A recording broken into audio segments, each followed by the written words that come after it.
Footbap Nation! Let's ride! What up, everybody? Welcome back to another episode of the Footbap Recap. This is the last recap of the season. Big Sag in the chat. Things didn't turn out the way that we all wanted it to. Paul got himself a Mickey Mouse ring. And let's just get into this, Paul. Let's get into every game. It's this last week of the playoffs. We'll get into every game before your championship game. So, first off, Austin and Steve battling it out for who gets last place, and Steve from first to last in one season, which, for anyone wondering, Dewey was last season, and he could have won this year. He probably would have won. Let me see how much Dewey scored this week, Paul. But I don't know if he even set his lineup. I don't even know if he said. Oh no, he had Burrow and Higgins and shit. Not play. Yeah. Well, you guys probably would have just had to split the thing anyways. I had two guys also. Oh yeah. You would have had to split it. There's no. Even if you were up by 20 going into that, like last year, Burrow and T. Higgins combined for like 90 points or whatever in the last week. Remember that? Yeah, you never know. But yeah, this was huge. The last place game between Steve and Austin gets a last second victory. His actually technically his fourth, because I think he won a game in between to play Nick again. I might be wrong about that. Regardless, Austin finishes in ninth place, Steve in last, and he goes from first place to last place. Paul, to start this season, would you have ever guessed that this would have happened? No chance. I thought Steve was going to repeat, honestly. At least be another top 3 team. Yeah, when we looked at the rosters like after draft day, me and Paul were in a call and we were both like, yeah, dude, Steve has the best team in the league. Like it just looked, Steve's team was so good on paper. He got so many guys I wanted. So I guess this is spoiling a little bit of the recap that we're going to go over, but I liked Jonathan Taylor. Now he ended up not panning out. I loved Josh Allen. Aaron Jones, I was iffy about. I didn't really have that much confidence, but dude, he finished 8th. Oh, because he got a 30-point game. And oh wait, no. Yeah, he finished 8th. Wow, that's crazy. It didn't feel like it. As someone who had Aaron Jones in my family league, it definitely felt like he didn't finish in 8th. CD, I thought was a solid pick. I was worried about Waddle because he came into the year with an injury, but then it was like he got Metcalf late, Devontae Smith late. Devin Singletary is always a decent like flex play. I was a big fan of Dotson coming into the year. He missed a lot of weeks with injury, but like when he played, he was on fire. Brian Robinson was a solid pick. He got Ramondre from me. Like Steve's team was legit, so that is a crazy fall.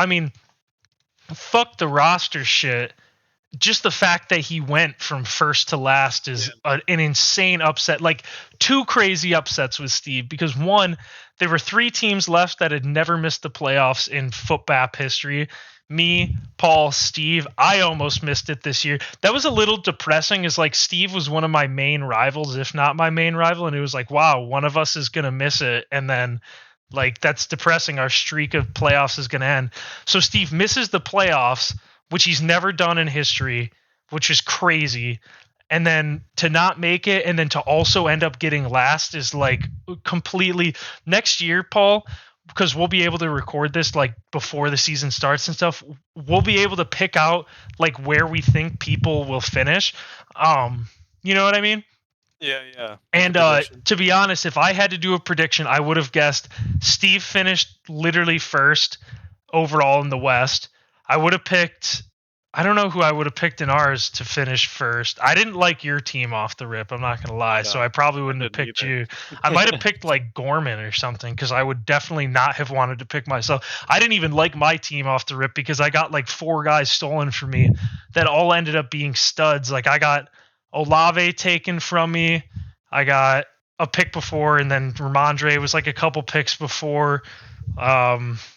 I'm trying to think. There were a lot of things, so I wouldn't have picked my team. Our division was just fucked this year, dude. Right. But I thought the 2 best teams on draft day were Steve and then Dewey. I didn't like Dave's team off the rip. It's funny because he finished first. So next year it'll be pretty fun picking it and seeing where our picks end up like landing, because I think our picks would have been totally fucked this year. Like I don't think we would have even come close on any of these.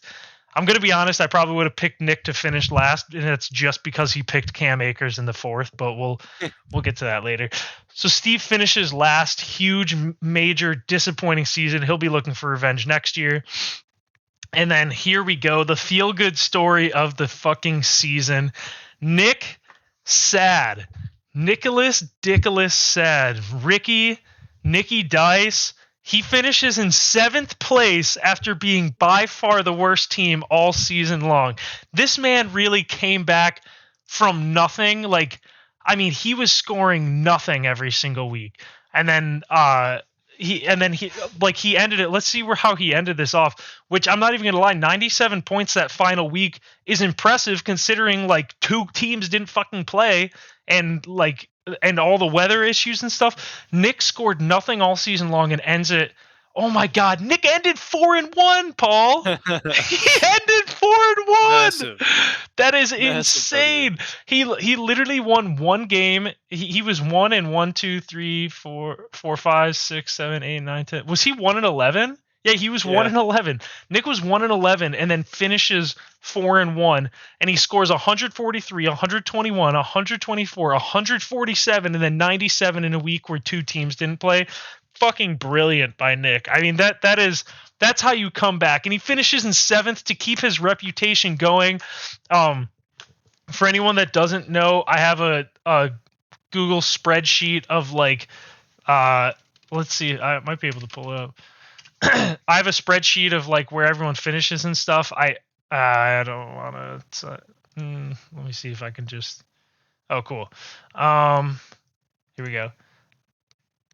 All right, so I have a Google spreadsheet going. Obviously, we don't at this point. At the point that I updated it last, we didn't have the final standings in, which I guess I can add in here. I'll do this later, but either way, Nick is keeping his legacy alive because he finishes last in points scored. He finished last in the regular season, but that 7th is going to keep his fucking rating up at least a little bit. And for anyone wondering, if anyone's looking at the screen right now, basically I do like a grading of like how everyone's grading out every season. I put the most weight on your points scored ranking. I'm still trying to update the calculations on these because you can have a year like, let's see, like 2022, for example. Gorman finishes 7th, or let's see, Gorman finishes. Oh, this is.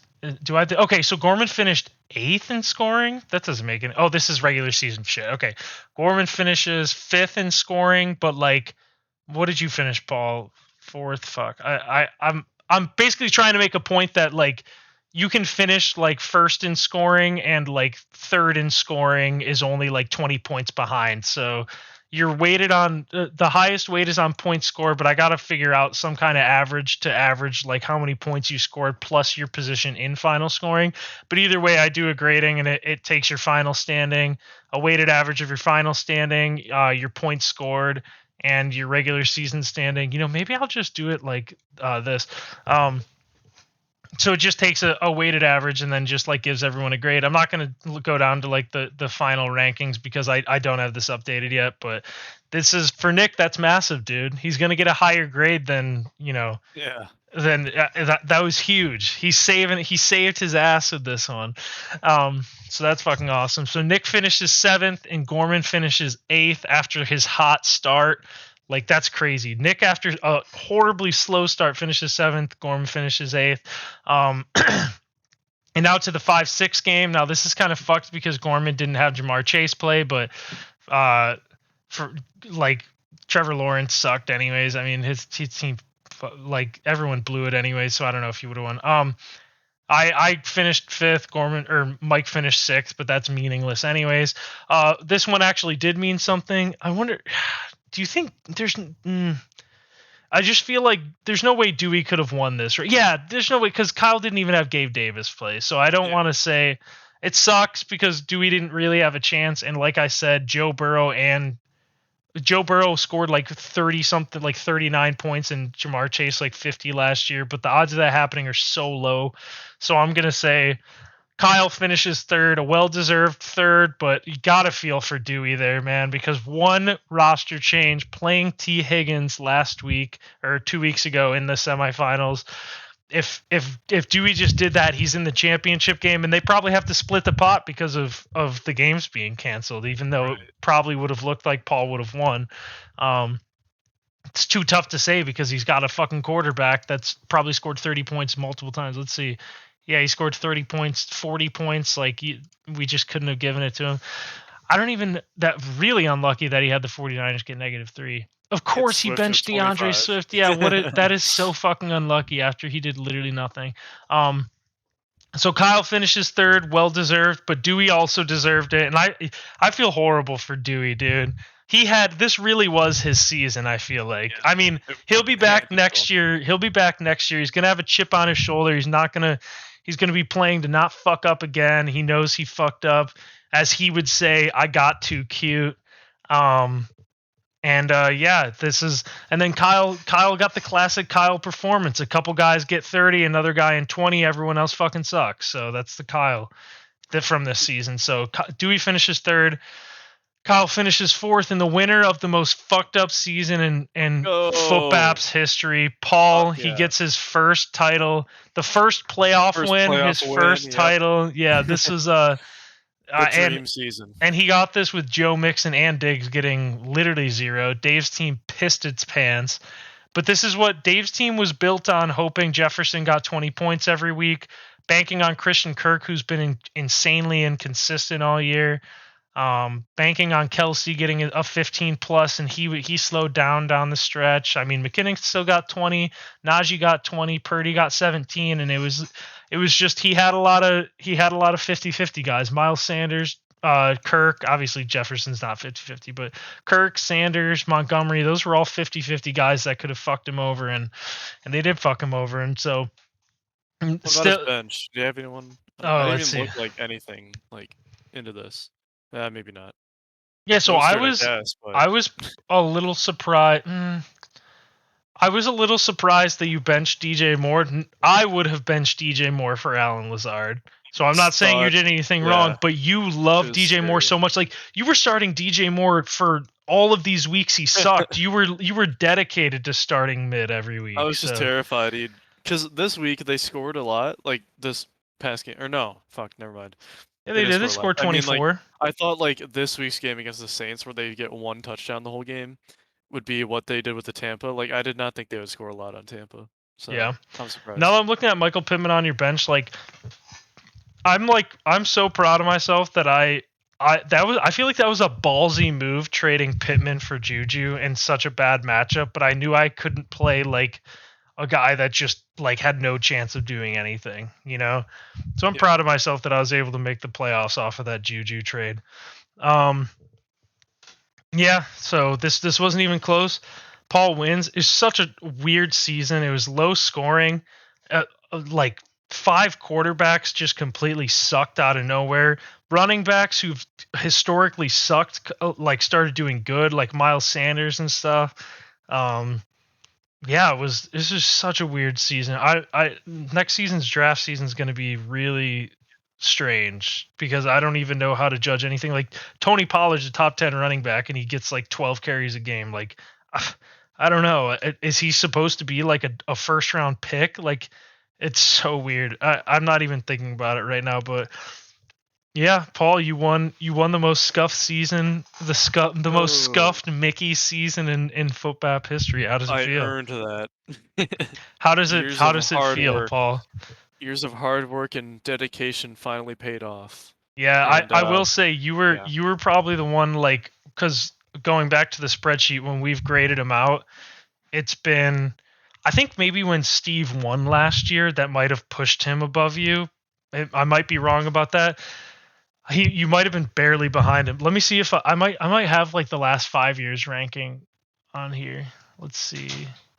Where's Steve? Oh yes, you were still ahead of Steve even with him winning it last year. Probably because you do really good in like regular season standings every season, basically. Piss my pants. It's definitely not final season standings because you piss your pants every year in that, except for this year.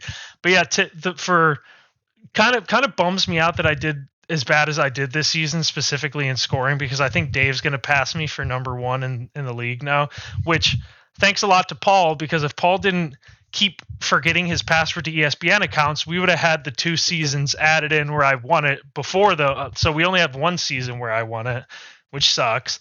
But based on the data we do have, I was number 1 ranked. But after this season, with Dave finishing second in final standings and probably like second in scoring or whatever, I think Dave's going to be first, then me, and then Paul. Like I said, you've been consistently third every single year, basically in the rankings in the spreadsheet.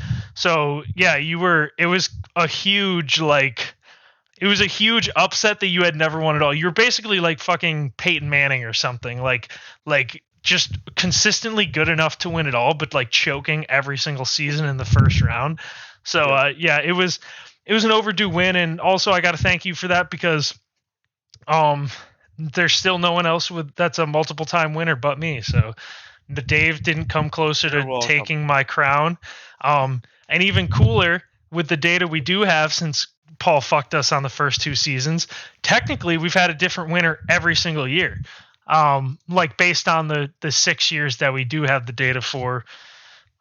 Because let's see, it was me, Mike. No, that's not right. Me, Gorman, Dave, Nick, Steve, and then Paul. That's fucking crazy, dude. That is insane. That we've had a different winner for 6 straight years is just insane. 6 straight years with a different winner. My guess is that does not change next year. My guess is it does change next year. We're gonna get a multiple time winner. Bold prediction right now, Paul. Do you think we're gonna get basically? Do you think that Mike, Kyle? Oh, that's tough. Kyle or Dewey, dude. Mike, Kyle, Dewey, or Austin are the last ones that haven't won it all. I feel like Kyle or Dewey definitely could pull it off. I think that Kyle or Dewey can too, but dude, Mike's had some runs. Mike has had some runs. Not lately, but when we first started this league, like Mike's kind of fell out of touch for a while there. But like he had this second in 2018. And then he kind of dropped out a little bit. We don't have the 2 years of data from Paul again, but in those seasons, Mike, I'm pretty sure, finished top 5 in both of those. So like Mike for a while was like 2 good seasons, a down season, and then a really good season where he almost won it all. A couple down seasons, or a few down seasons. He might be coming back to his original form.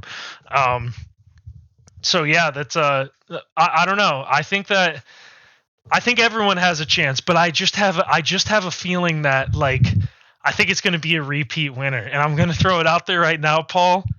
Now that you've gotten over the hump, I'm throwing the bold prediction right now. I'm without even seeing what the draft picks are or anything next season. I'm calling it right now. Paul wins it all next year. Paul, give your prediction for who you think's winning it all next year. I am very honored to get that opportunity. I just feel like you broke through, and now you're like, I'm not in my head. Like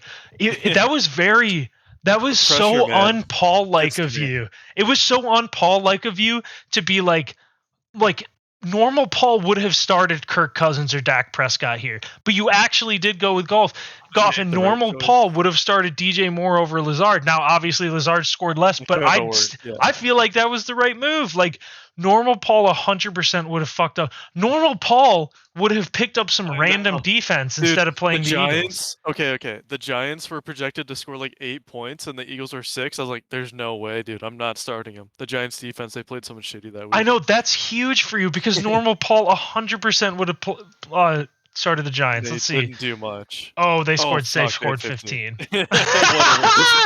But that would have been Paul-like, and like obviously wouldn't have worked out, but like props to you for like you made the right moves. I feel like you probably made the right moves the week before that too, right? Let's see. Oh yeah, because you went with Kirk against the G-men, but honestly, I thought you were going to start Jared Goff. But you learned from your mistake either way. Not that it's a huge mistake, because he still won. But yeah, this was. Oh yeah, and then this was when. Oh yeah, fucking Foreman. You would have never played him. No. But this was, literally the week before, Paul, you were like, I got too cute. I played Kirk. I fucking played the Titans defense. And you were like, I have the fucking Eagles, dude. Why am I playing a different defense? Like, and then you're like, why did I start Michael Pittman? That was fucking stupid when I have Alan Lazard. You totally learned from your mistakes, dude.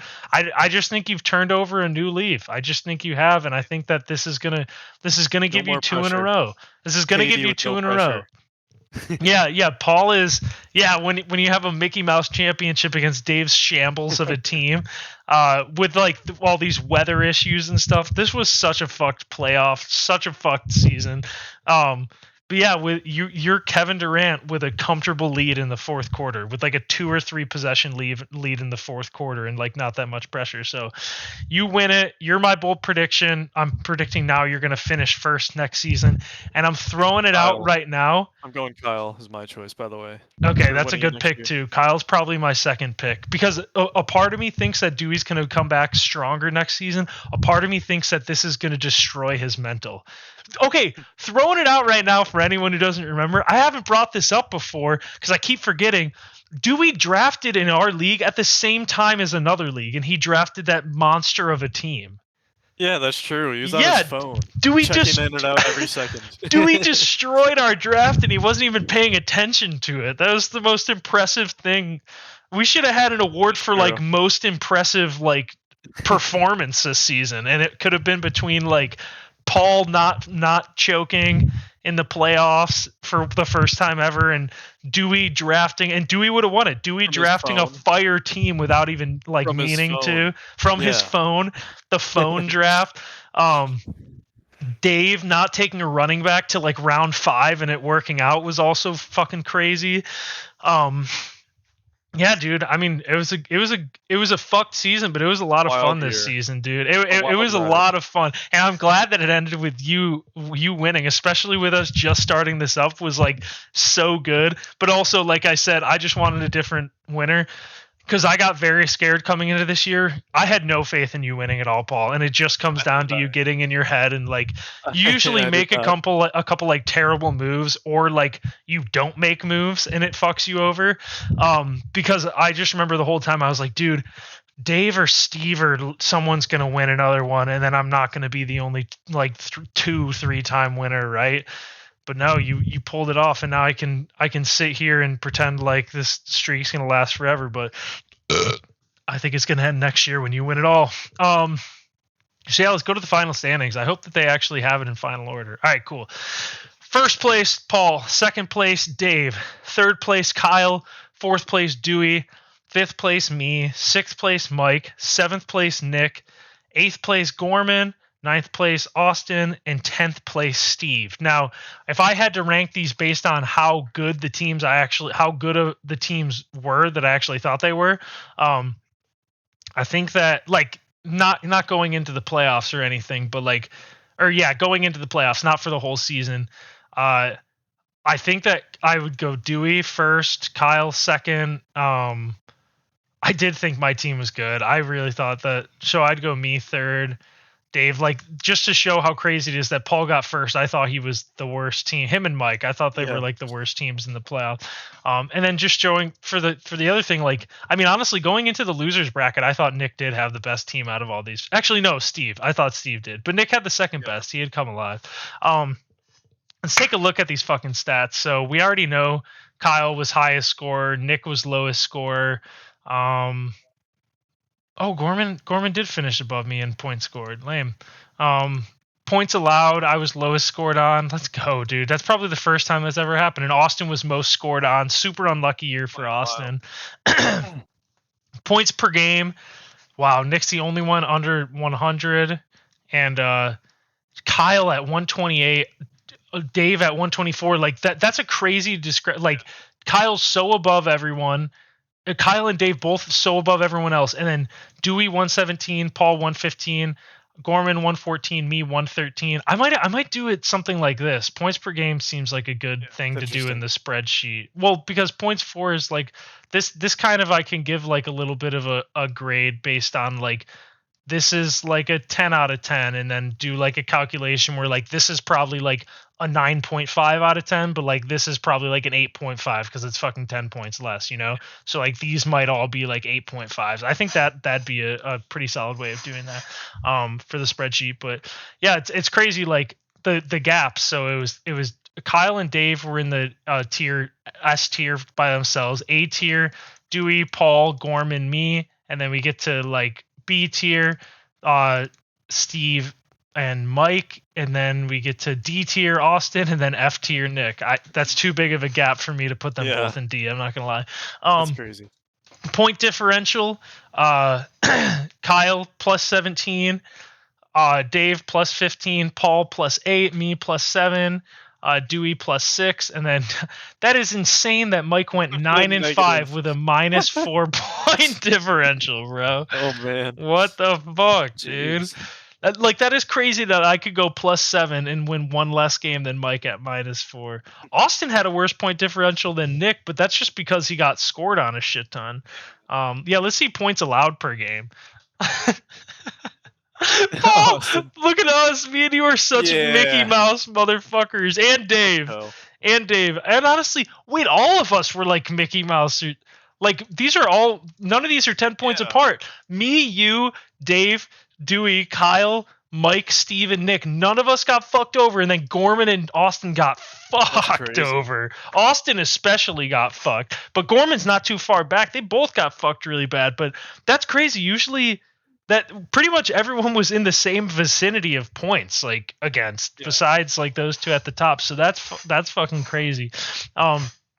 I don't know if it takes into, I'm assuming it doesn't take your away and shit. Yeah, these are what we already saw. Dave undefeated on the road. Nick didn't win a single home game this year. Dave 7-1 in division. Austin 1-7 in division. This is pretty funny, but yeah, that's the final standings right there. Glad I got a top 5. I am glad I got a top 5. What'd you say? You should get graded on the moves, by the way. Amount of moves you make. Oh yeah, amount of moves. Let's see. Take a look. Yeah, this is the first time I think I've ever come close to you. So I think I even looked at like just last year. You got to see this. This is fucking hilarious. I looked at this the other day. Oh wait, this is okay. I think I didn't hit history. I thought I did hit history. My bad. All right. So this is literally just last year we're going to look at. Yeah. Paul made 70 moves and the next highest was Kyle with 32. Dude, I didn't think I did that much. You had 40 more moves than the second most moves made. Oh my god. You had 65 more moves than Gorman made all year last year. You made 65 more fucking moves. Were there any bad trades in here that you remember? I don't know. I don't want to go through and look, but yeah, that's fucking hilarious. So yeah, this is the first time. This is probably one of the least amount of moves that Paul's ever made in Footbaps, and that's probably some of the most that I've ever made. So let's see. Oh, this is look, 48, right. 42. This is so yeah. I think 70 must have been kind of a fluke, but yeah.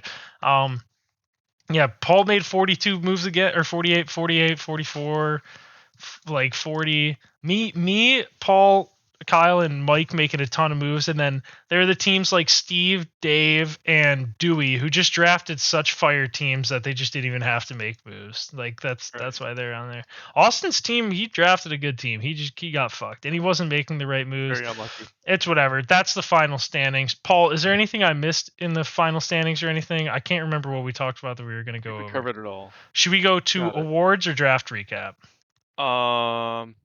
Let's do award. Let's do draft recap real quick. Actually. Okay, we're gonna do a quick. We're gonna do a quick little. I want to see if ESPN fixed this shit. By the way, nope. No, we're still. I'm still. Kyle's still projected, or Paul's still projected to finish it. January 1st, bro added Jacoby Myers. Who? How did this even happen? How did Jacoby Myers get dropped? You dropped him. Okay. Yeah, fuck you, I wanted to end the season with him because I was like, I need. You were like, he's a staple of my team. He's a good luck charm. So a little bit of draft recap here. We're gonna go round by round, really fast though. and kind of talk through best and worst picks. So, unfortunately for Steve, Jonathan Taylor didn't work out 1-1, but that's because of injury. No fault to Steve. Cup was a good pick until he got hurt. Let's just highlight the best picks and worst picks. Austin Eckler, fire pick from Kyle. I wanted the number 3 pick so fucking badly because I wanted to take Austin Eckler in round 1 and I wanted to take Saquon Barkley in round 2. And then I wanted to pull back and do whatever in round 3, but I wanted to go Eckler and Barkley, and that would have been so huge because instead I got Dalvin Cook and he finished 9th, but let's see, he averaged 12 points per game. Eckler averaged 18. That's such a huge gap. This marbles usually going into a season, Paul, I don't really give a shit where I drafted. This season, I don't know about you, but I knew where I wanted to draft. I don't know, where did you want to draft going, or did you not have a preference? I wanted like 5 through 8. I would have not like cared. Oh, see, I didn't want to draft that there at all. Yeah, I didn't want top because if that guy sucks or gets hurt, then you're fucked. So I just specifically wanted Austin Eckler. I wanted 3, 4, or 5, and I was hoping that no matter what happened, someone would take, like, I took Christian McCaffrey in another league, but I didn't really feel all that great about it. If it got down to it and I was picking between McCaffrey and Derrick Henry and Dalvin Cook, then I would have taken him. I wanted 3, 4, or 5 because I wanted Austin Eckler or Justin Jefferson. Then the second I got 6, I was like, if I miss out on Derrick Henry, because even he 18, like the second Nick took Derrick Henry, I was like, I'm fucked because now I'm stuck with Dalvin Cook, and he was so disappointing all year. Joe Mixon actually finished. He was mid as hell. Yeah, but he got 53 that one week. That's why that happened. Yeah, the second that Derrick Henry got picked, I was like, well, I'm taking Dalvin Cook, but my draft is already fucked. And it was. And there's nothing I could have done to fix it. Joe Mixon, mid. Alvin Kamara, mid. Jamar Chase, injured. Najee Harris, mid. DeAndre Swift, mid. That kind of sucked, got injured. Diggs, I would have never taken Diggs at 7, so I was fucked there anyways. Let's just fucking go through this. Best pick in round 1, I think, is probably Austin Eckler. Would you agree? Actually, Christian McCaffrey too. They were Christian McCaffrey. Dude, Christian McCaffrey finished 2 and he like missed a week. I mean, well, yeah, I'd rather have Eckler, but yeah, the fact like where they went in the draft, 5 with McCaffrey is crazy. So yeah, I mean, 3 with Eckler is all. Both of the, I think, Eckler, McCaffrey, Jefferson. These picks are like most of these guys worked out. Even like we mentioned, Cook and Mixon and Kamara, like those guys had mid years. They had like good years, but like you weren't happy with it anyway, so I wouldn't even consider them good. Round 2, I think Saquon was a fucking awesome pick. I wanted him in second round. I'm glad I got him. Stephon Diggs was an awesome second round pick. Like if you took Barkley, I would have taken Saquon. Devontae Adams was an awesome pick by Austin. It's a shame that when I got him, he fucking sucked, but like that's crazy. Mid round Devontae Adams, and it worked out. Leonard Fournette this high was, I did not like this pick when Nick made it. I thought Leonard Fournette should go in like the 3rd. Swift got hurt. Najee Harris turned it around at the end of the year. Honestly, like he got 25, 10, basically 10, 12, 15, 12, 19, 14. Yeah, that was, Najee didn't work out for a while. You still weren't happy where you picked him at. Debo was a bad pick. I thought it was a bad. Yeah, I know he got hurt. Whatever, you can say the injury and shit, but he was not mid good before that anyways. I did not want to take. When I saw Debo was going in the 2nd, I was like, fuck that, I'm out of that. Javonte, we'll never really know. He got fucking hurt. He wasn't doing that great before that anyways. James Conner, he got hurt for a while. He was really good when he came back. Let's see. Nick Chubb round 3 is huge. Yeah, Nick. That's what my plan was. So I wanted to go Eckler. I knew it probably wasn't going to work out because we have Browns fans, but I wanted to go. I literally was planning Eckler, Barkley, Nick Chubb, and so yeah, I wouldn't have gotten him because I would have been this pick right here. But could you imagine if I did that? That would have been fucking crazy. I would have gotten 3 top 6 running backs, bro. Instead, I got stuck with Dalvin Cook's shit ass. So I took Pittman in round 3. Sucks because I was between Pittman and T. Higgins. Well, it looks like T. Higgins actually. Oh, well, he didn't get that last week. T. Higgins He was good. Yeah, this week doesn't really count. He was like fucking hurt, and he got hurt that week. So yeah, I would have rather had T Higgins anyways. Mark Andrews was a shitty 3rd-round pick. Fuck you, Paul. Dude, he was dropping compared to usual. That's the crazy Yeah. thing. Yeah, I'm kind of curious to see where he goes next year. Oh, Tyreek Hill, round 3, killer pick. He destroyed for Kyle this year. I would have never. Kyle dropped Javonte Williams in round 2. Like, if he had anyone else in that round, like, his team would have been fucking crazy. Imagine if he did like CeeDee Lamb or Nick Chubb. Oh my god. Oh, yeah, he had Eckler and Tyreek Hill. He literally drafted the RB1 and running or wide receiver 2. That's fucked. Kelsey round 3 was massive. I mean, it's actually embarrassing that you picked Mark Andrews only like 5 picks after Kelsey went. Because Mark Andrews deserves to go at least a round or 2 behind Kelsey. Yeah, they're both falling. I'll never trust Kelsey or Andrews after what he did to me in 2020. He fucked me. Yeah, he fucked you now too. So now if anyone wants to draft Mark Andrews and me and Paul are on the clock, we are not taking Mark Andrews. You have nothing to worry about. Fuck Mark Andrews. Mike Evans was a horrible pick, but bro scored 43 points, which brought him up to 16. Yeah, Mike Evans, bad. DJ Moore, horrible pick. Wow. Poor Pinhead, dude. Holy shit. Yeah. Holy shit, Najee Pinhead got whoa! Mike went Jamar, Najee, Mike Evans, and DJ Moore, and all of them underperformed based for where he picked. I got to see the rest of his. What else did he go with? Jacobs brought it back. Elijah Mitchell fucked him too. Thielen was so bad. Russ, what did Mike do? How did Mike? Oh, Lockett in round 10. And Patterson. Yeah, Patterson was crazy. Zach Ertz was killer. No one remembers how good Zach Ertz was. Look at this: 10, 11, 8, 13, 8, 10, 5.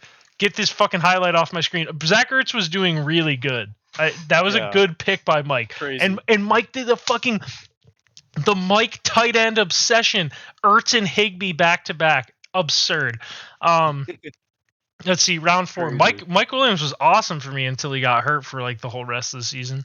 ETN ended up being I don't know. Worked out, I guess. I don't know. Just for the random spurts. ETN sucked for 4 weeks, did really good for like 5 weeks, sucked for 4 weeks, did okay for 2 weeks, and then championship game, he panned out. So that really was the difference. Akers in the 4th was a killer. Brandon Cooks in the 4th is embarrassing. No offense, Kyle. He actually ended up finishing higher than like 80th because he scored 19 points last week. Wow. Deontay, Jalen Waddle, good pick, Steve, 4th round. Josh Allen, round 5. Josh Allen was huge. When Josh Allen went, and now this gets to like the fucked up shit. Darnell Mooney, holy shit. Cortland Sutton, oh my God. Kyle Pitts, wow. That's just look at how bad this Juju did not pan out at all for you. What expected? Yeah, Dobbins in the 5th. Holy shit! And then in round 6, Mitchell, Waller, Robinson, CEH, Gabe Davis. Oh my God! Round 5 and 6 was like a 20% hit rate.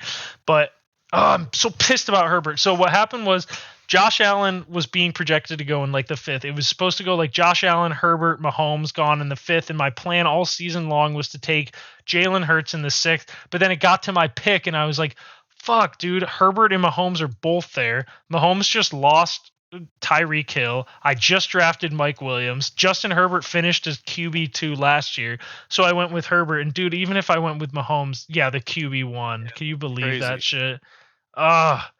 So brutal. I don't think anyone could have seen that coming because you lose a weapon like that. I thought he was going to be like average. Yeah, I thought he was going to be like QB 5 or 6, and that's the thing too is Herbert finishes 9 right, and the thing is like when he broke his rib, it just took away all his rushing upside, and like he scored no rushing touchdowns this year, and I'm about to look it up. I'm pretty sure he had scored like 5 or 6 in like every year before that. And he had ran a decent amount. So it got rid of all of the rushing upside that I like was hoping from him. Let's see.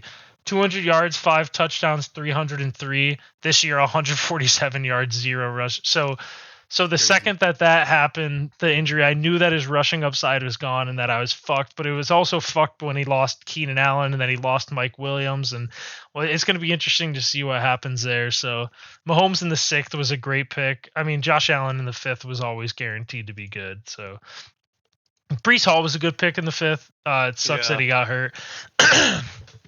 Jerry Jeudy came on late. I mean, he was not great. And then, he was whatever. It's all right.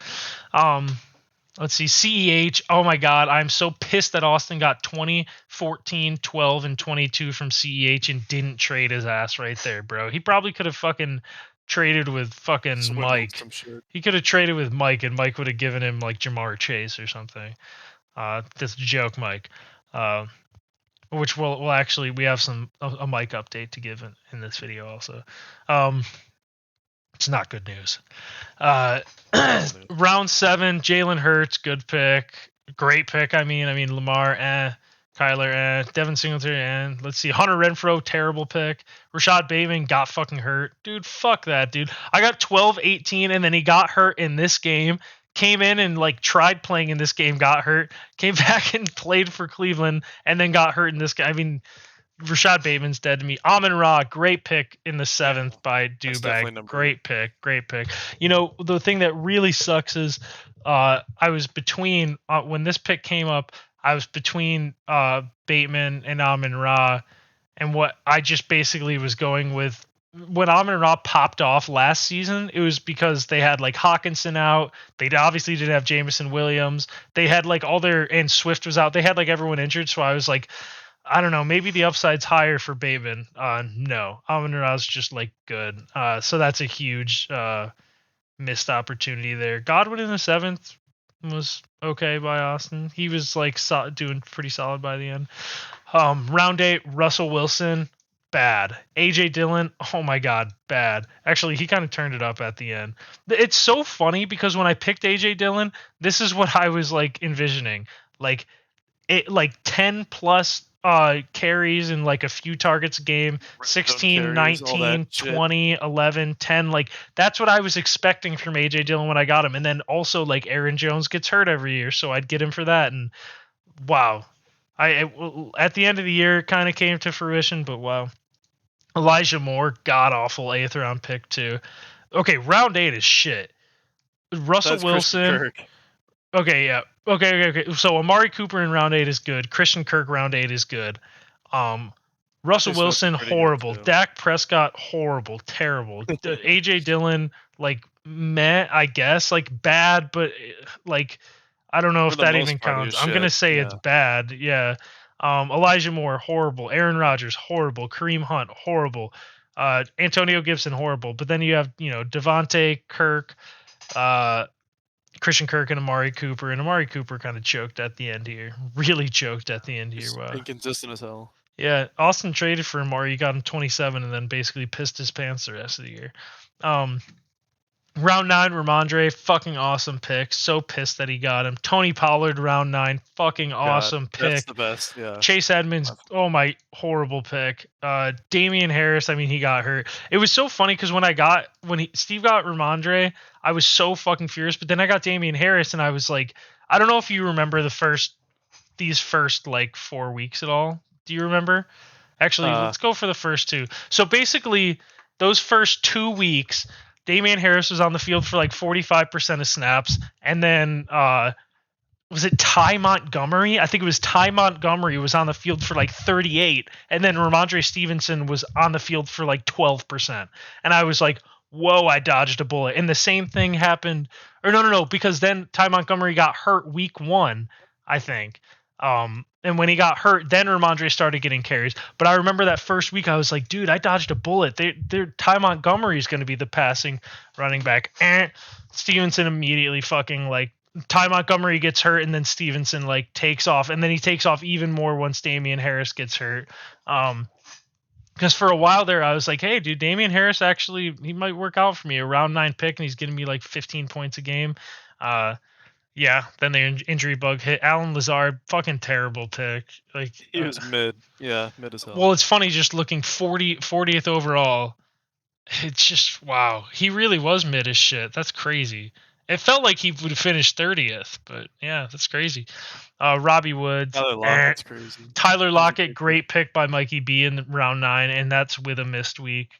He still finished 13th. Great pick. Consistent for the first time ever, too. Because he's been a top 15 wide receiver like every year in the league, but if you look at his game log, it's been like a 40-point game, a 30-point game, a 30-point game, and like a 35-point game, and then a bunch of like 5-point games. This year Mike drafted Tyler Lockett on the only consistent year of his career, so great pick by Mike. Chris Olave, round 10, awesome pick. I mean, he got hurt and shit by the end and fell apart, but that's a great pick. You're getting him in the 10th.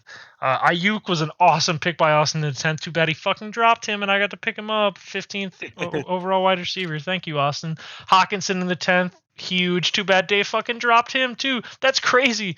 Ayuk and Hawkinson back to back, 2 of the worst drops of the season.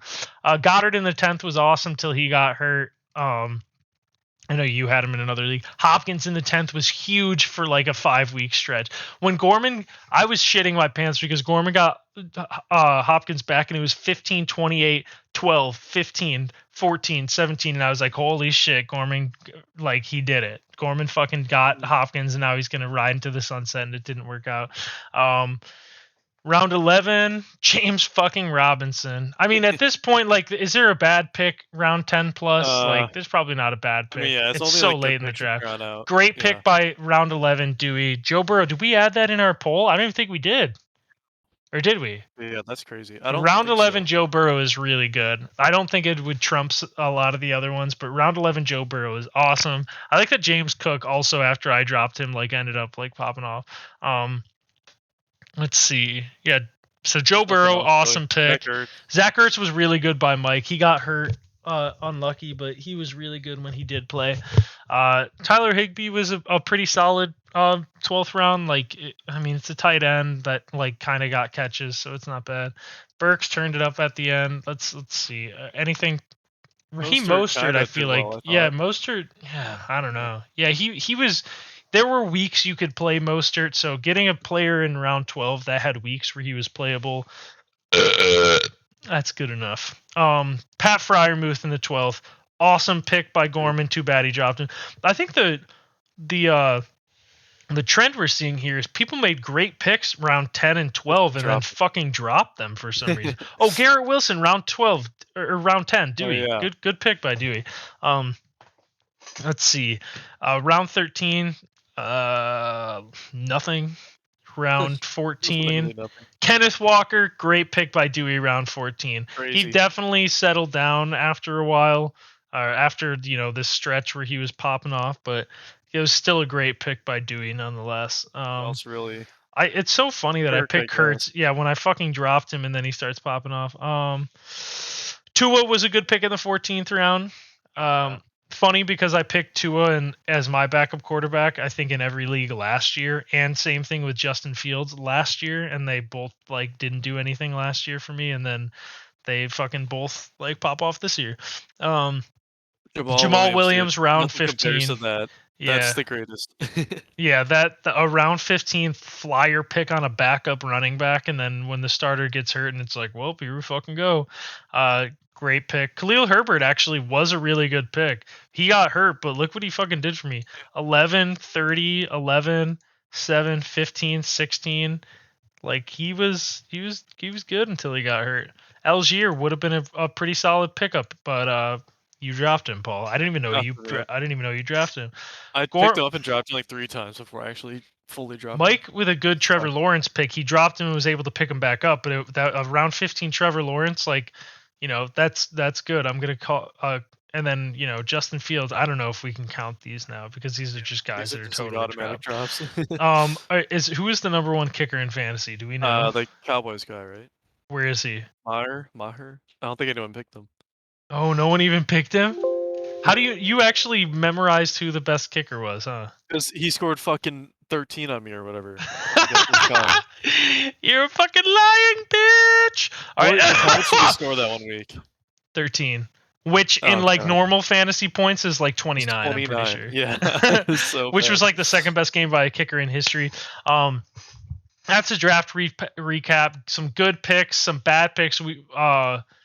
Yeah, I mean, I think when we're looking in here, there were a lot of really bad picks from like round 4 to like 8, wouldn't you say? Yeah, Round definitely. 4 to 8 was like, it's crazy that like even round 9 had more guys pan out than like 8, 7, 6, 5. Like those are some fucked weeks, dude. I don't think we touched on it, but Jalen Waddle round 4 by Steve was also end of round 4, basically round 5. That was a good pick. All right. Now, Footbappers, we are going to go through the Footbap awards. What do you think I should have in the background while I read these off, Paul? Like, what screen should I have up? A screen. Stefan Diggs highlights, something like that. Okay, no, we're gonna You get know? like flagged for copyright. Um, wait.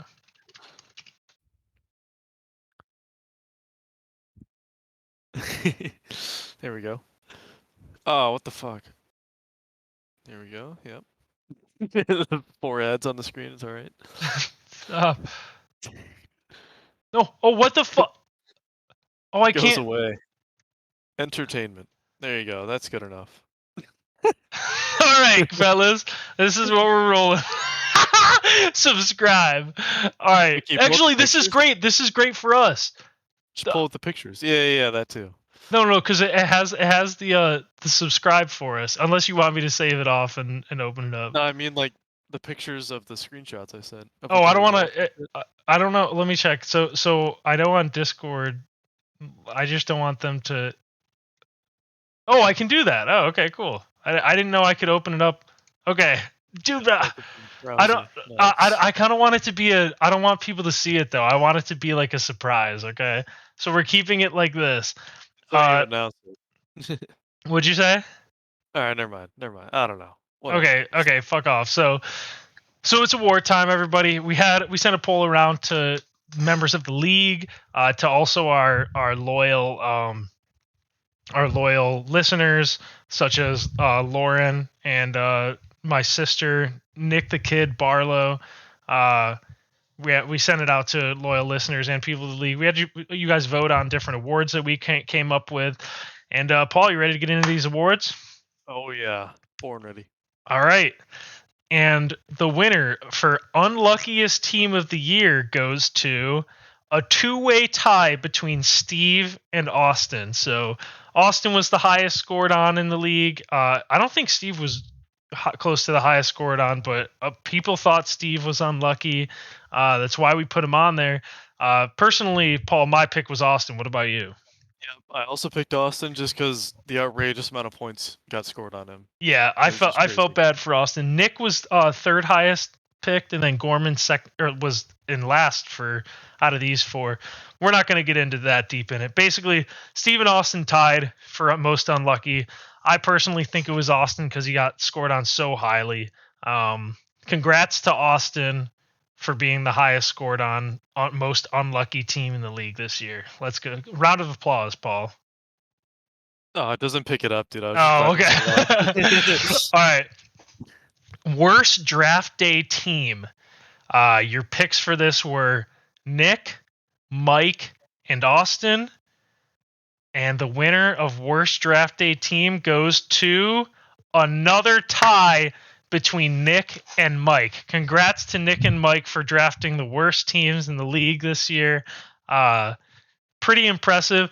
After going, so my vote for this went for Nick, but after we went through that recap, I actually think Mike might have drafted a worse team. Paul, what do you Yeah, think? those first 4 rounds were hideous. Like He now that I've seen it, it's crazy. he basically fucked up every single round until round 5. So I actually think if I had a chance to go back, I'd change it to Mike after looking into it deeper. But I think Nick and Mike both really good options for worst draft day team. So another split award. Nick and Austin can split that for the worst draft day, or Nick and Mike. Sorry, Austin. Nick and Mike, the two worst teams on draft day, according to the fans and league members. And now we go to the other side of this, the best draft day team. We went through the recap a little bit, or we went through the draft recap a little bit, but just to show who is up for the best draft day team, it was Dewey As you guys know, Dewey drafted his whole team, carried him the whole season. Steve made some awesome picks. Basically, besides Jonathan Taylor, Steve killed it, especially in the late rounds. Dave, I mean, what can we say? Dave's team was solid all year. He had Breece Hall get injured and shit. Like he drafted a good team, got a little unlucky with injuries. And then Gorman, as you guys know, Gorman's team was killer right out of the gate, 3-0, one of the best teams on draft day. And the winner for best draft day team actually goes to another tie, Dewey and Steve. Paul, how do you feel about this one? This is crazy. The fans can't get their minds straight. I don't know if there's any more ties after this, luckily. So did we just get all the ties out of the way right off the rip? But yeah, I thought Steve since the beginning. I texted you, Brandon, like mid-draft. I was like, what the fuck? I texted you mid-draft too because I was like, Steve just got this guy, and this guy like back to back. And then when he got Ramondre, it topped him up. I mean, he even got DK Metcalf pretty late. Like, it wasn't insanely late, but I'm pretty sure he got him in like the 7th or something, like, which is still good value. So I thought Steve should have won it, but Dewey's right there with it. It's a toss-up. Personally, I go with Steve, but Dewbag drafted awesome this year. Maybe he deserved to win it for the pain that he had to go to end this year. But both of them good options. And I mean, Gorman, no slouch. He came in 3rd in the voting. Let's keep in mind, Gorman started off 3-0. I mean, the man killed the draft. Correct. Now dude, why am I fucking burping so much? Now we're coming up to this isn't a tie vote, thankfully. This is the award for the worst draft pick in the league this year. So some of the things that are going up for it: Kyle Pitts in round 5 by Kyle, Jonathan Taylor, the number 1 overall pick by Steve, Dave, Deebo Samuel, round 2. Paul, Mark Andrews, round 3. Mike Evans, round 3 by Mike. I love that Kyle drafted Kyle Pitts and Mike drafted Mike Evans. Cam Akers, round 4 by Nick. Brandon Cooks, round 4 by Kyle. Deontay Johnson, round 4 by Gorman. And Russell Wilson, round 8 by Mike. And the winner for this one it's Jonathan Taylor. Steve has won the award for worst draft pick. So that means Congrats. Steve tied for best draft day team. This is actually pretty hilarious. So so Steve tied for. Steve's killing it in the award department. I'm actually gonna start like a notepad for the awards. I feel like we should. So probably should have done this from the beginning. Unluckiest team was a tie between Steve and Austin. Yep. The other one was worst draft day team. Nick, Mike. It was the tie between Mike and Nick. And Nick. We can tally up the total awards at the end of this too. Best draft day team was a tie between Dewey and Steve. Like, I'm only doing this because now that I've gone through these first 4, like, fucking Steve is killing it with the awards. Worst draft pick, Steve. All JT. Right.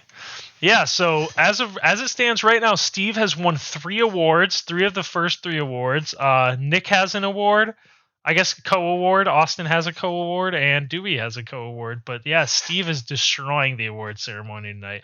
The second most voted on worst picks were 2 votes for Kyle Pitts, 2 votes for Deebo Samuels, 2 votes for Mike Evans, and 2 votes for Cam Akers. But Jonathan Taylor got 5 votes, the runaway favorite for this. I can't even remember who I picked. Paul, who'd you pick? I think I did Cam Akers. I now that you say it, I think I picked Cam Akers as well. So yeah, but yeah, either way, it belongs to Steve. Now we go to the best draft day pick, and this is actually fucking hilarious because I know this is so funny. Okay, so this is best draft day pick, and the players or the picks that are up for this award are Tony Pollard in round 9 by Kyle, Jalen Hurts in round 7 by Kyle, Josh Jacobs by Mikey B in the 5th round, Amon-Ra St. Brown in the 7th round by Dewbag, Tyler Lockett in round 9 by Mike, Kenneth Walker in round 14 by Dewbag, Jamal Williams round 15 by Kyle, Miles Sanders round 6 by Dave, Christian Kirk round 8 by Dave, and Ramondre Stevenson round 9 by Steve. Funnily enough, it doesn't look like me, you, Austin, Gorman, or fucking Nick. Like, there are a lot of draft day picks that were really good. Yeah, we just aren't even on these best or worst picks. We just picked a bunch of mid, huh, Paul? Yep.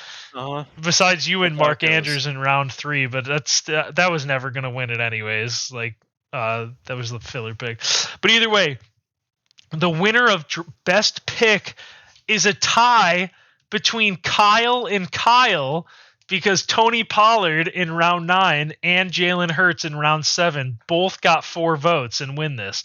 So Kyle wins the best draft pick twice, basically. But I'm only going to put him down once. But yeah, Tony Pollard and Jalen Hurts win this one. Second most votes both go to Dewey. 2 votes for Amon-Ra and 2 votes for Kenneth Walker. So congrats to Dewey. And then we got a vote for Josh Jacobs, a vote for Tyler Lockett, which is clearly this was Mike's doing. We'll get to that a little bit later. There was some clear tampering in the votes. Mike might have voted twice and voted for himself on most of the awards, which was pretty clear by that. Looks like Miles Sanders got a vote, but yeah, best draft pick. Kyle wins it for Tony Pollard and Jalen Hurts, so congrats to Kyle. Worst drop player, or as we like to call it, biggest bonehead move. The players that are up for this award are Isaiah Pacheco, dropped by Paul before he had a string of like 6 straight 10-plus point games. Dawson Knox, dropped by Mike before he had a string of really good games. Dante Foreman, dropped by Paul before he had like a 30-point game. TJ Hawkinson, dropped by Dave. He ended as the tight end 2 and like was an awesome tight end to end the year. Pat Freiermuth, dropped by Gorman. I mean, a top 5, top 10 tight end all season long. Was an awesome tight end too. And Brian Robinson by Steve, dropped by Steve right before he went on a run. And now the winner of the biggest bonehead move by a landslide, 8 votes, TJ Hawkinson, dropped by Dave. Now, I'm surprised anyone dropped anything. I do think that Isaiah Pacheco deserved the 3 votes because that was a really bad drop by you, Paul. But the TJ Hawkinson drop by Dave was just so egregiously bonehead. I mean, that's why they call it the bonehead move. And shout out to Dave. He gets I think that's his first award of the night. I think that's his first award of the night. So congrats to Dave on being the biggest bonehead and dropping TJ Hawkinson. I still can't believe that. But I mean, he had Kelsey, so I guess he can kind of defend it. But he could have traded Hawkinson. Bro, I would have fucking traded. I would have traded for Hawkinson. Are you kidding me? I think anyone would have. He probably could have traded with Steve, and Steve probably would have given him like DK Metcalf or something, because he was kind of flipping between. Regardless, Dave wins by a landslide. TJ Hawkinson drop, maybe the most egregious drop in fantasy Footbap history, but no slouch by Paul dropping Isaiah Pacheco. Just horrible. What was going through your head when he dropped Pacheco, Paul? It was before he even played the game, right? Or no, it was right after he had gotten like 16 carries against the Jaguars. I don't know why. I picked him up like early, like mid-season, and I made a lot of moves. I was blind. I just loved picking up and dropping people for the fuck of it just to see what would happen, and that was just a bad mistake on my end. So. Yeah, that was a bad mistake. Surprisingly enough, Dawson Knox gets 3 votes for worst drop, tied for second worst drop with Pacheco. I don't agree with that at all, Mike. I'll be on Mike's side in this one. I think Pat Freiermuth dropped by Gorman was way worse than that, but apparently the fans think different. And now we're up to our next award, best waiver pickup. the pickups on here, we have Brandon Ayuk picked up by me, Jerick McKinnon picked up by Dave in like week 16, Trevor Lawrence picked up by Mike after he drafted him, Rondale Moore before his injury when he had like 4 straight games of like 12 to 18 points, Tyler Algier. He had a solid run there. Justin Fields, we all know what happened with Justin Fields, and then Christian Watson by Kyle. So Justin Fields was picked up by Paul, but immediately traded. I almost want to give Steve credit. Tyler Algier was picked up by Mike. The winner for this, again, in a landslide, Justin Fields, 9 votes, not even close. I mean, Justin Fields went from like QB 28 to like QB 4 to end the year. Fucking crazy. Awesome pickup. Hilarious enough that me and you both put $1 on him and you won it based on like priority somehow. Not that it mattered anyways, because he actually got hurt and then ended up, whatever. But he got me CD Lamb though.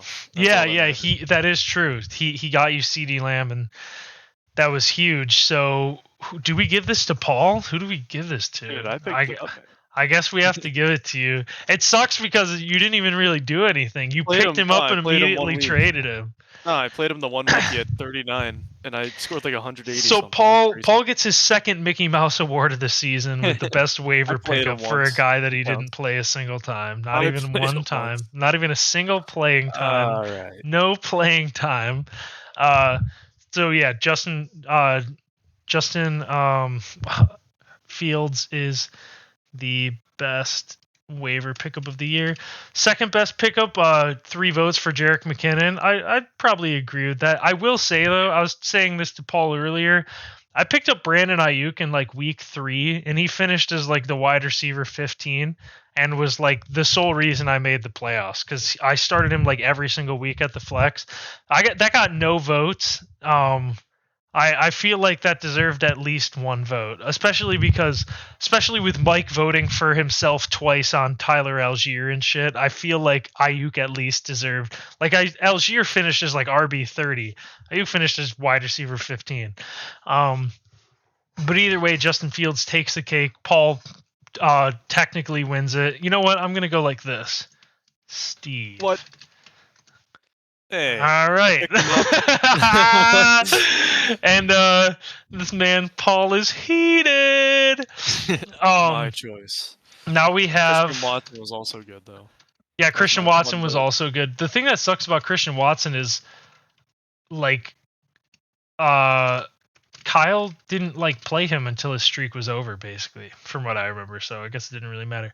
So now we have best comeback of the year. The comebacks up for award here are Brandon, me. I started 5-6. I had a 19% chance to make the playoffs. I won 3 straight games and made it at 8-6. Kyle started 1-3. I think he had like a 40% chance to make the playoffs. He ended up finishing 8-2, ended 9-5 and made the playoffs. Paul started 1-2. He ended 8-6 and got a bye week and then won the championship. And then the last one on here is Nick's late season run to 7th place from dead last, by far the worst team. And the Footbappers, again, indecisive on this one. It's a 3-way tie between Brandon, Kyle, and Paul. And sadly enough, so all of those got 4 votes. And Nick actually got only 3 votes, but I thought that I already said this to Paul earlier, I thought that Nick's comeback was even better than Paul's. I don't even know why Paul got 4 votes. Paul, I know. Paul, if you had to rank those comebacks, where do you think you'd put them? I put mine in last. It wasn't that great. I thought yours was the filler one that we were like, yeah, put a 4th one in there. Literally, I did. I was like, well, Kyle started 1-3. I started 1-2. Like, it's obvious exactly. that his is better. It's clearly that Paul's was kind of weird.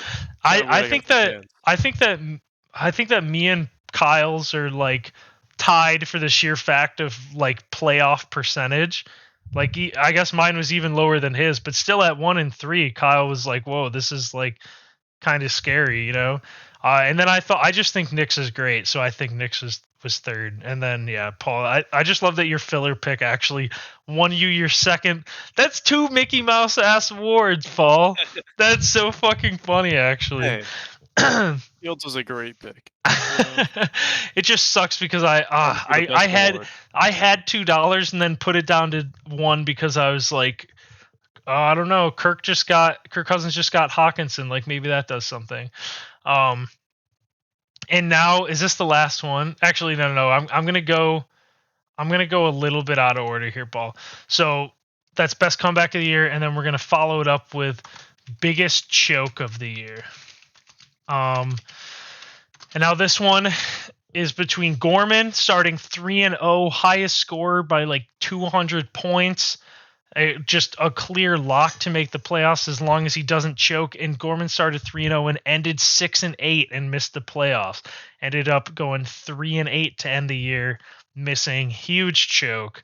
Mike, he started 7-2, ended 9-5, and was just falling apart. One of those wins was kind of fluky, and then he lost in the first round of the playoffs. For anyone that doesn't know, when Mike was 7-2, he was in sole possession of first place in the entire league.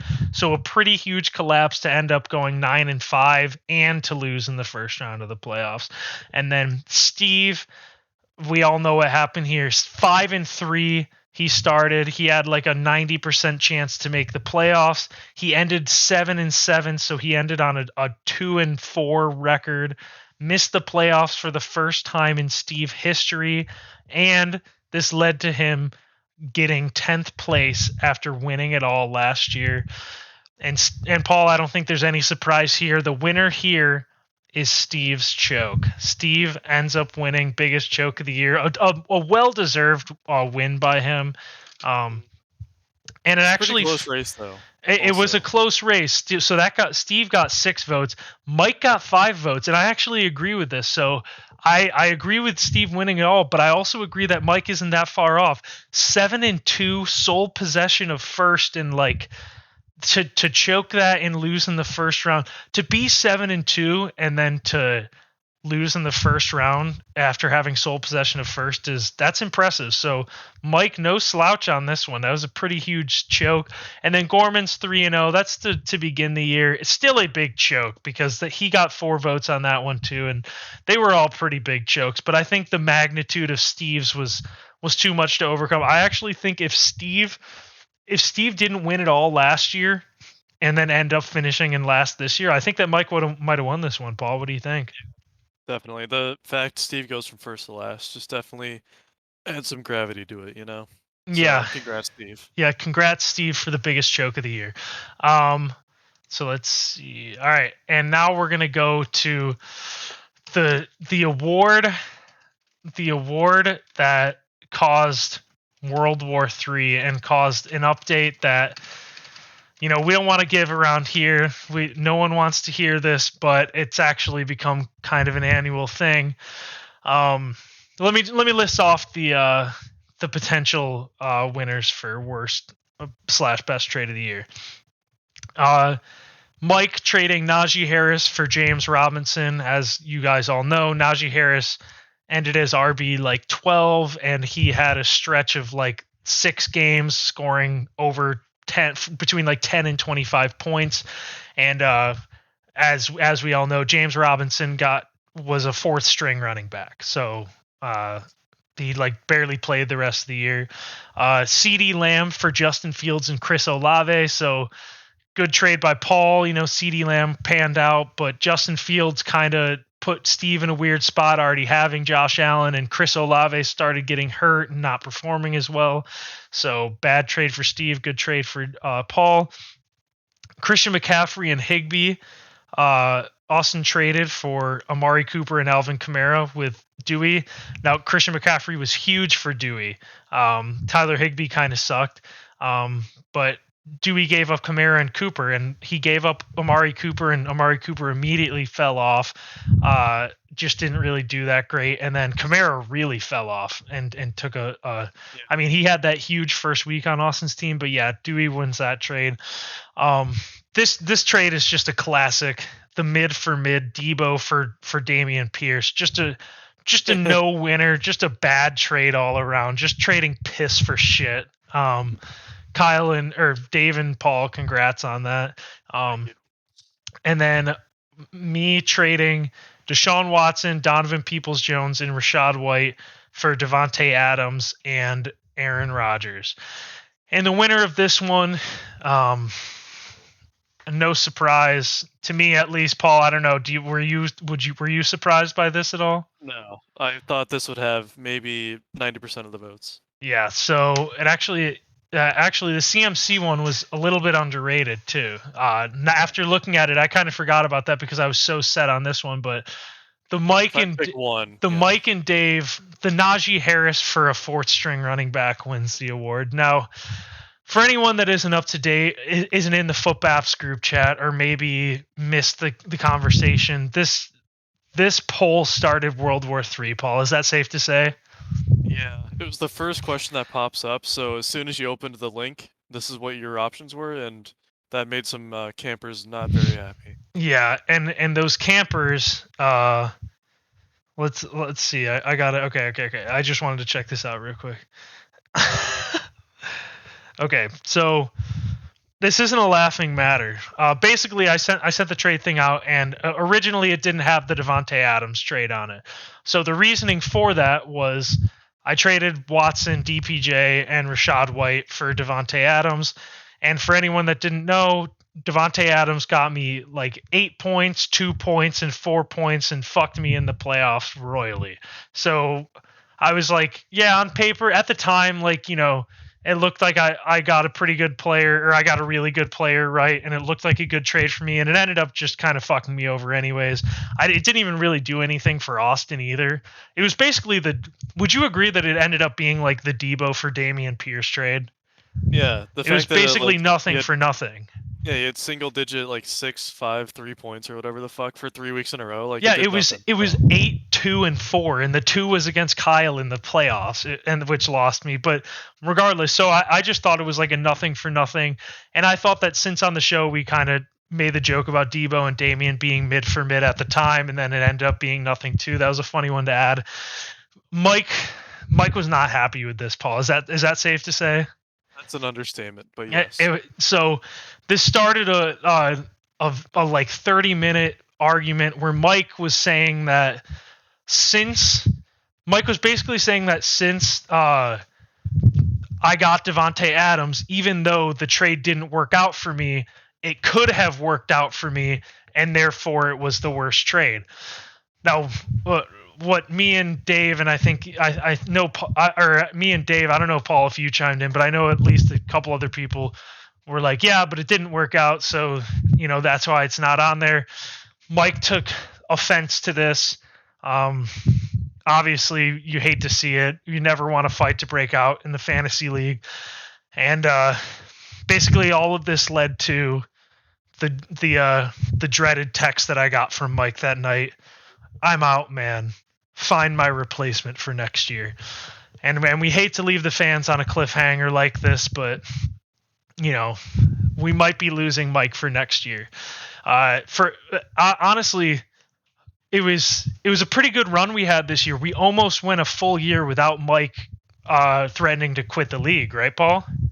Yeah, I mean, it happens at least once a year, I say, but we made it pretty far. That is true. It felt like the season was over. It felt like we went a year without Mike threatening to quit, but we got the Mike threatened to quit text. And like I said, we hate to leave you on a cliffhanger, but Paul, I don't think we know if Mike's going to be back next year or not. At this time felt like it might have been for real, right? Yeah, usually it's like a day or two goes by and it simmers down a little bit, things clear up, but this time I don't know if I feel the same. Yeah, I mean, I know that Mike was shooting off texts to Paul and saying like, if shit like this ever happens again, I'm gonna fuck your ass and stuff, right? He said that, right? He was threatening my ass, that's for sure. No, but in all seriousness, Mike did threaten to quit the league. He said he was out, find his replacement. We don't know what's gonna happen next year, right? And obviously we're gonna have a break in the pod, so I mean, if this was Mike's last year, he won the worst trade of the year before he was gone, I guess. And I guess Dave won best trade of the year. There is one more award though. I don't know if you What? Wait, did you send it or no? No, luckiest team of the year. Did you not get it? Oh, It's the very last picture I sent. It was a separate one. Oh, that It was must be why 11 things. it didn't come up, because it must have. Discord was It's a very- scrolling through all the photos and kept going through. So yeah, we just want to give a shout out to Mike first off, right, Paul? Because we love Mike. We love having Mike in the league. He was one of the founding fathers of the league, right? Like, Yeah. he's one of the main ones that's been here since the beginning. And we hate to see him go, but the worst trade award, it rubbed him the wrong way, and we got the quit threatening text. But you know what I think? I think that he's going to come back and he's going to say next year, he's going to say, you know what? Fuck it. I'm not quitting. I haven't won this shit yet, and now this is my year. I thought Mike did win like 3 years ago. No, he got second to Gorman, remember? Oh shit. Okay. Yeah, he's looking for revenge. He'll show us. He can't leave. He can't quit the league before winning yet. When he's come so close so many times. So I have faith, but that's something that this offseason Footbap Nation has to look out for on the status of Mikey B. Now we do have another award here. The last one. This is the actual last award. I wish I did this with the unluckiest team one, but oh well. Luckiest team of the year. The participants for this are Mike. As you guys know, he was the second lowest scorer, but ended up going 9-5. He won like 5 games by 1 to 3 points. Paul was on there. Classic, the Paul luck. Second lowest scored on. He wins in a weather week, and just everything kind of breaks his way in the playoffs. Bye week. I mean, he entered the playoffs scoring like 60 points, and then he actually ends up winning. I mean, he even won the championship game scoring 106 points. If that isn't Paul luck, I don't know. You guys, my top. And here we go again. So the next one is Dave. I'm not really sure why Dave is on there. Oh, you know what? Dave's on there because of Dewey's mishap with T. Higgins, because Dave probably should have lost. And then Dewey was up there with luckiest team. Now, why is he on there, Paul? I don't really remember. I feel like it was between me and Mike. And we just had to. It was mainly between Mike and Paul, but we threw their names on there. But I will say, Dewey did get 3 votes on this. Because he got Kenneth Walker late. I guess that worked out. Oh, yeah. Some things worked out for him, I guess. Yeah, I guess he did have. Yeah, Rashad Penny getting hurt and stuff. He did have some things work out. Regardless, the winner of luckiest team of the year. It's a close one, but it actually goes to Mike. And how could it not? How could it not? Paul, you know I call you the luckiest fantasy player of all time. The Paul luck. It's a legend in fantasy football landscapes. But I mean, Mike had an unbelievable stretch of luck on this year with his 5 nail biting. It was like 5 or 6 nail biting victories, right? Between 1 and 3 points. And honestly, I think in most years the luckiest award would have gone to you, right? But this year Mike steals it. Mike steals it from under 12 your... in 1 year at least. Not last year. Last year was very tough. But 12-1 when I went with like oh my god, Goofy and shit. 12 you went 12-1 with like maybe the worst team I've ever seen that hasn't won. Crazy. Yeah, that was crazy. So Mike wins the last award to unluckiest team of the year. And how could he quit next year? With this luck streak rolling, you know? So I have faith that Mike will be back. But here are the awards. The haters wrong. Yeah. So Steve ends up winning 4 awards. I think that's the most. Steve wins 4 awards. Mike wins 3 awards. Austin wins 1 award. Nick wins 1 award. Dewey wins 1 award. Kyle wins 2 awards. Paul wins 2 awards. I win 1 award, and Dave wins 1. I think everyone won an award besides besides Gorman. Gorman? Where's Gorman? Yeah. Gorman's the only one. No Austin's on there. Okay, so everyone won an award but Gorman. That's actually really sad. I'm sorry, Gorman. You know what? Special award. Best Gorman of the year. The best Gorman award goes to Gorman. Thank you, Gorman. Congrats. It's funny because Gorman got close to winning a couple of a few awards too. Yeah, he was close. He was like Yeah, one vote definitely. behind on like 3. But yeah, here are the awards on the screen right now if you want to take a look. Steve's our takes it away with the most awards tonight. An impressively bad year. Like obviously not that bad, but impressively bad in terms of he won the biggest choke, the worst draft pick, and the unluckiest team. But it's hilarious because he still had the best draft day team too. Um, so Steve, congrats, and Gorman also congrats on the best Gorman award. Those are all the awards for Footbap this year, right, Paul? Yep. We've had And a now great year. it's been a fantastic year. Obviously, we all want Mike back next year. Congrats to Paul for winning it all. Like I said, 6 years in a row with 6 different winners is like really impressive considering it's a 10-team league.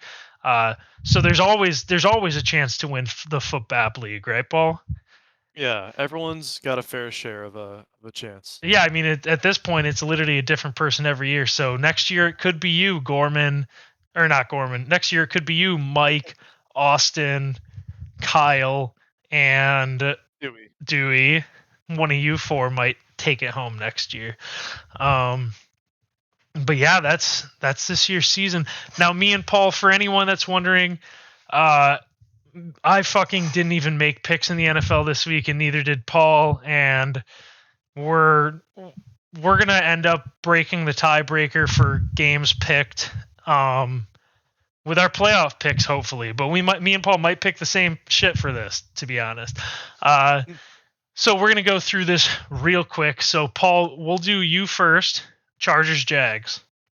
Can I wait on that one? That was the Oh one I yeah, was you gonna can just you can pick wait. opposite. Bengals, Ravens. Bengals. I'm going just better seed in the rest of them. Bills. You So know, you're taking Bucks over Cowboys. Bucks.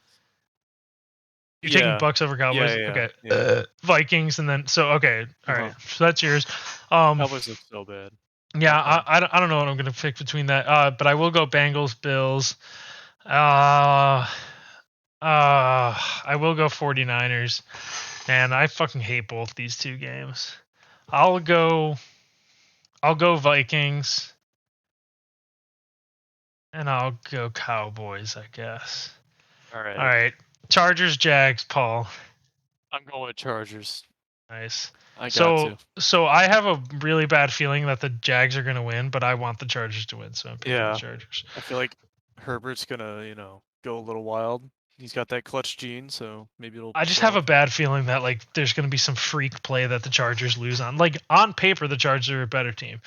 Regardless, let's go into what we have for next week. So you have Bills, Bengals. Who are you taking? Bills. Chiefs, Chargers. You're taking Chiefs. Chiefs. Yep. So you're taking Niners and Eagles. Yep. I'm pretty. It's bad. I don't I like think going like I this, think we but might have the same one. So mine I'm going to do the same thing. Bills, Chiefs, Niners, Eagles. It might come down to that one uh Cowboys Bucks. That might be the game that we depending on what we picked. So now you have Chiefs, Bills, and Eagles, Niners. What are you taking? I love the Bills, but the Chiefs just look so good. I have to pick the Chiefs if this matchup happens. Okay. And then Eagles, 49ers. I'd do the 49ers actually. Ooh, I okay. don't know if your will be different. No, so I'm so the thing that really sucks is I was kind of hoping you picked the Bills because I think the Chiefs are better. Yeah. I'm picking the Niners because the Eagles are now officially scaring me after this past week.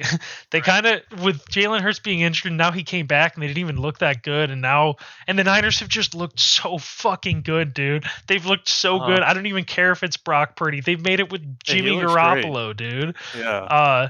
So I'm taking the Niners there. Literally, if Jalen Hurts came back this week and the Eagles won 37-10, I'd be like Eagles. But they just Mhm. scare me, dude. I'm nervous for the Eagles now. Um, Chiefs Bills, dude. So you know what? I know. Fuck you, I want Paul. the Bills. I'm Yeah, going I with the want the Bills. Bills so bad, I'm but I going just with the can't. Bills. I think that the Chiefs are gonna win, but I'm going with the Bills because It'd be such a cool Super Bowl. exactly, it'd be a really cool story. Man, it really sucks because I do think that the Chiefs are gonna win that game. Yeah. Whatever. All right, Paul. My Your Super Bowl yeah. winner is gonna be the I Chiefs then. Yeah, I think the Chiefs. They're just so good lately. It's crazy. Yeah, and then I'm gonna go with the Bills. I don't know how we're gonna do this in terms of like. I guess we'll see like whose bracket ended up being better, kind of. Yeah. So this is Paul's bracket for anyone looking. You know, Paul, we're as the week goes on. Well, obviously, since we're recording this on Monday, if it gets closer to the week, we can change it and like if you have any changes of heart for anything. But this is what I'll keep for now. Um, yeah, Paul has Chiefs winning it all. I have the Bills. We both have 49ers in the championship game. We both have Chiefs, Bills, and Eagles, Niners in the semifinals. Well, we have Bills and we both have Niners in the Super Bowl. We have Chiefs, Bills, Eagles, 49ers in each championship game. But yeah, these are our last picks of the year, Paul. Those Mickey Mouse Dave 3 wins actually carried you the full season. Right? But to be honest, actually, I don't know because I didn't even pick the games this week, so it doesn't really matter anyways. I think me and Paul went through it, and there was like one game we would have called different, so I don't think it would have made much of a difference anyways. We might as well just come down to this. But yeah, that's the wow. That's a full season of Footbaps done, dude. This was an hour and a half episode, Paul. Season 1 done. No, season 6. Season 6. Technically, season 6 epic. Technically, season 8. But obviously, we lost those first 2 years because of fuck you, Paul. I hate you. That was sucked every single year having you to create a new league. Figured it out now, though. But yeah, so congrats to Paul, first place. Congrats to Dave, second place, and congrats to Kyle, third place. And then me and Dewey getting top 5. Congrats to Nick Sad on 7th, dude. He did the impossible. This was a fun year. This is a great year. And we're gonna look forward to next year with the fans, right, Paul? Yes, sir. Go Bills. Look forward to more guests next year because I don't think we got Austin on. I don't think we got like Nick. We didn't get Dewey. Right. We did get a lot of guests though. We did get a lot of guests. Little experiment year, you know. Yeah, it was an experiment year. There were a lot of episodes that we were like, dude, we have to fucking record. And no one could do it then. So it's whatever. I think it was a successful year, and I think it worked out great that Paul wins it all. And Paul, you got anything else to say to the fans before we sign off for one last time in season 6? Stefan Diggs and Nick Chubb. I'd have a threesome with them. What the fuck? Cool. Okay, I'm gonna leave it off with first of all, go Bills, and second of all, thank you to the fans for following us on this journey, and look forward to next year. Mikey B, we'll be seeing you next year, and you better make sure to quit again next year too, because we need this tradition to live on. But yeah, let's end this on one final Footbap Nation. Paul, are you ready? Yeah, I'm ready. All right. Footbap Nation! Let's ride. That sounded so fucked up. All right. Goodbye, Footbap Nation.